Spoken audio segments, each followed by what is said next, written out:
விநாயகர் பெருமானோட அன்பான வாகனம். இந்த மினிபிஸ் கிச்சன் விநாயகர் சதுர்த்தி ஸ்பெஷல் சீரீஸ்ல என் எஜமானரின் அற்புதமான கதைகளை உங்களுக்கு சொல்லும் வாய்ப்பு எனக்கு கிடைச்சிருக்கு. இன்னைக்கு உங்களுக்கு 2 புராணங்கள் ரெடியா இருக்கு. எல்லோரும் அமைதியா இருங்க. நான் எஜமானரின் கதையை இப்ப ஆரம்பிக்கிறேன். யமலோகத்தின் செல்வம் அனைத்தும் குபேரனிடம் இருந்தது. அவனுடைய மாளிகை ஒளிர்ந்தது. சுவர்கள் தங்கம், தரையில் வைரம், கதவுகள் ரத்தினம், எங்கு பார்த்தாலும் ஆடம்பரம், செல்வம். ஆனால் அந்த செல்வத்தில் கருணை இல்லை, பக்தி இல்லை, பெருமை மட்டுமே நிறைந்திருந்தது. ஒரு நாள் அவன் நினைத்தான், என் செல்வத்தின் பெருமையை எல்லா தேவதைகளும் பார்த்து வியக்க வேண்டும். ஒரு மாபெரும் விருந்து வைத்து அவர்களை வரவேற்க வேண்டும். அழைப்பிதழ் அனுப்பினான். இறுதியில் அது சிவபெருமானிடம் சென்றது. சிவபெருமான் சிரித்தார். நாங்கள் வர முடியாது. என் மகன் விநாயகரை அழைத்துச் செல், அவர் வந்து விழுந்து உண்பார் என்று சிவபெருமான் குபேரனிடம் கூறினார். குபேரனுக்கு மகிழ்ச்சி. அடடா, விநாயகர் வருகிறார் என்றால் என் விருந்தின் பெருமை மேலும் அதிகமாகும் என்று மகிழ்ச்சி வெள்ளத்தில் மூழ்கியிருந்தார். விருந்து நாள் வந்தது. விநாயகர் சிரிப்புடன் குபேரனின் மாளிகைக்கு வந்தார். அவனுடைய வடிவமே ஆனந்தம்.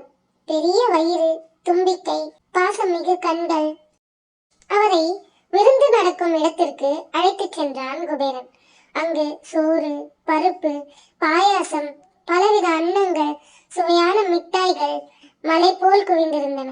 விநாயகர் சாப்பிட தொடங்கினார். முதல் தட்டு சாப்பிட்டார், 2வது தட்டு சாப்பிட்டார், 3வது, 4வது. அவரது பசி தனியவே இல்லை. அப்படியே சாப்பிட்டார், சாப்பிட்டுக் கொண்டே இருந்தார். சமையலறை முழுவதும் காலியானது. அங்கிருந்தவர்கள் குபேரனிடம் சொன்னார்கள், ஐயா, எல்லா உணவும் முடிந்து விட்டது, இனி எதுவுமே இல்லை. ஆனால் விநாயகர் இன்னும் பசியுடன் இருந்தார். அவர் புன்னகையுடன் சொன்னார், இன்னும் சாப்பாடு இல்லையா?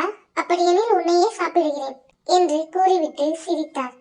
அதை கேட்ட குபேரன் நடுங்கினான். அவனது பெருமை அனைத்தும் நொறுங்கியது. அவன் சிவபெருமானிடம் ஓடி வந்து விழுந்தான். சிவபெருமானிடம் குபேரன் அழுது கொண்டே கேட்டான், அருள்மிகு சிவபெருமானே, என்னை காப்பாற்றுங்கள். என் பெருமை காரணமாக விநாயகர் பசிக்கு நான் விருந்தாகி விடுவேன் போல. சிவபெருமான் சிரித்தார். குபேரா, செல்வம் உனக்குண்டு, ஆனால் பாசமும் பக்தியும் உன்னிடம் இல்லை. அதனால்தான் விநாயகரின் பசி தனியவே இல்லை. இவ்வாறு கூறிக்கொண்டே சிவபெருமான் பார்வதி அம்மையிடமிருந்து சிறிது அவல் எடுத்தார். இதனை பாசத்தோடு கொடு என்று குபேரனிடம் கூறினார். குபேரன் அதை பக்தியுடன் விநாயகரிடம் அளித்தான். விநாயகர் அதை உண்டார். அந்த சிறிய பானமே அவரது பசியை தணித்தது. இந்த கதை கூறும் பாடத்தை விநாயகரை கூறினார். குபேரனிடம் விநாயகர் சொன்னார், குபேரா, செல்வம் எவ்வளவு இருந்தாலும் பாசமில்லா உணவுக்கு மதிப்பில்லை. சின்ன பானமும் பாசத்தோடு கொடுத்தால் அதுவே பெரிய விருந்து. அதனாலதான் நண்பர்களே, விநாயகருக்கு கொழுக்கட்டைய பாசத்தோட வைக்கணும். இல்லைன்னா அவருக்கு இன்னும் பசிச்சுக்கிட்டே இருக்கும். குபேரனோட தங்கம் ரொம்ப பளபளப்பா இருந்துச்சு. ஆனா விநாயகரோட பசிக்கு அது தீர்வா ஆகல. பாசத்தோடு கொடுத்த அவள் தான் தீர்வாச்சு. செல்வத்தாலோ பதவியாலோ அகம்பாவம் கொண்டால் அது நம்மையே வீழ்த்தும். பொருளுக்கு மதிப்பு இல்லை, உண்மையான அன்புதான் மதிப்பு. உணவு அளிப்பது சடங்கு அல்ல, அன்போடு செய்வதே உண்மையான விருந்தோம்பல். சரி நண்பர்களே, அடுத்த கதைக்கு போகலாம். ஒரு நாள் விநாயகர் அன்னை பார்வதியால் வழங்கப்பட்ட கொழுக்கட்டை பலகாரங்களை சாப்பிட்டு மகிழ்ந்தார். அவரது வயிறு நிறைந்து பெரிதாக தெரிந்தது. அந்த வேளையில் வானத்தில் இருந்த சந்திரன் விநாயகர் பெருமானை பார்த்தான். அவன் பெருமையோடு சிரித்தான். அடடா, எவ்வளவு சாப்பிடுகிறான், வயிறு பந்து போல் இருக்கே என்று கேலி செய்தான். அதை கேட்ட விநாயகர் சற்று கோபித்தார். அவர் சொன்னார், சந்திரா, என் வடிவமே என் அழகு, அதை நீ கேலி செய்தாய். ஆகையால் இனிமேல் சதுர்த்தி நாளில் உன்னை பார்க்கும் யாருக்கும் பொய் குற்றச்சாட்டு வரும் என்று சாபம் கொடுத்தார். சந்திரன் நடுங்கினான். அவன் கண்ணீர் வடித்து விநாயகரிடம் மன்னிப்பு கேட்டான். அவரது அருளோடு விநாயகர் சொன்னார், சரி, சாபம் முழுமை இல்லை. யாரின் கதையை கேட்டுவிட்டு பக்தியோடு என்னை வழிபடுகிறார்களோ அவர்களுக்கு எந்த தீங்கும் வராது. அந்த நாள் முதல்தான் நம் ஊரில் சதுர்த்தி நாளில் சந்திரனை பார்க்க கூடாது என்ற நம்பிக்கை பரவியது. கதை 2 சொல்லும் பாடம், யாருடைய உருவத்தையும் கேலி செய்யக்கூடாது. அன்பும் கருணையும் கொண்டவர்களை கேலி செய்வது நம்மையே பாதிக்கும். பிறரின் உடல் உருவம் குறை குறித்து கேலி செய்வது தவறு. அது நம்மையே பாதிக்கும்.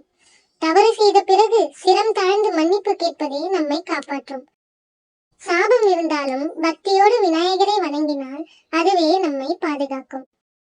சந்திரனோட கதை நமக்கு இன்னொரு நல்ல பாடமும் சொல்லுது. யாரையும் சிரிச்சு கேலி பண்ணக்கூடாது. நண்பர்களே, நம்ம வாழ்க்கையில கூட சில சமயம் மற்றவர்களை கேலி செய்து பழகியிருப்போம். ஆனா அது பாவம். அதுக்கு பதிலா நாம அன்போட பேசினா எல்லாரும் நம்மள மதிப்பாங்க. நண்பர்களே, உங்களுக்கு தெரியுமா, விநாயகர் சதுர்த்தி என்பது நம் எஜமானரின் பிறந்த நாள் மாதிரி கொண்டாடப்படுது. அந்த நாளில் எல்லா வீடுகளிலும் பிள்ளையார் சிலை வைத்து மஞ்சள் குங்குமம் பூசி மலர் அலங்காரம் பண்ணி வழிபடுவாங்க. குழந்தைகளோட சிரிப்பும் வீட்டுல செய்ய சுவையான கொழுக்கட்டையும், அதுதான் இந்த நாளின் சிறப்பு. இந்த நாளில் விநாயகரை வணங்கினால் நமக்கு அறிவு வளம் தடைகள் நீங்கும், ஆசீர்வாதம் கிடைக்கும் என்று நம்பப்படுது. அதனாலதான் ஒவ்வொரு குடும்பத்திலும் விநாயகர் சதுர்த்தி ரொம்ப மகிழ்ச்சியா கொண்டாடப்படுது. நீங்களும் இந்த விநாயகர் சதுர்த்திக்கு விநாயகருக்கு பிடிச்ச உணவுகளை சாப்பிட்டு மகிழ்ச்சியோட கொண்டாடுங்க. நண்பர்களே, இன்று கேட்ட புராணங்கள் நமக்கு 2 உண்மைகளை கற்றுக் கொடுத்தன. குபேரனின் கதை, தங்கம் வைரம் போன்றவை செல்வம் இல்லை, பாசமே உண்மையான செல்வம். சந்திரனின் கதை சொல்லும் பாடம், கேலி செய்வது பாவம், பக்தியோடு வழிபடுவதுதான் நம்மை காக்கும். இந்த விநாயகர் சதுர்த்தியில் நாம் அனைவரும் பாசமிகு மனதோடு விநாயகரை வழிபடுவோம். அவரது அருள் நம் வாழ்க்கைக்கு வளமும் மகிழ்ச்சியும் நிறைக்கட்டும்.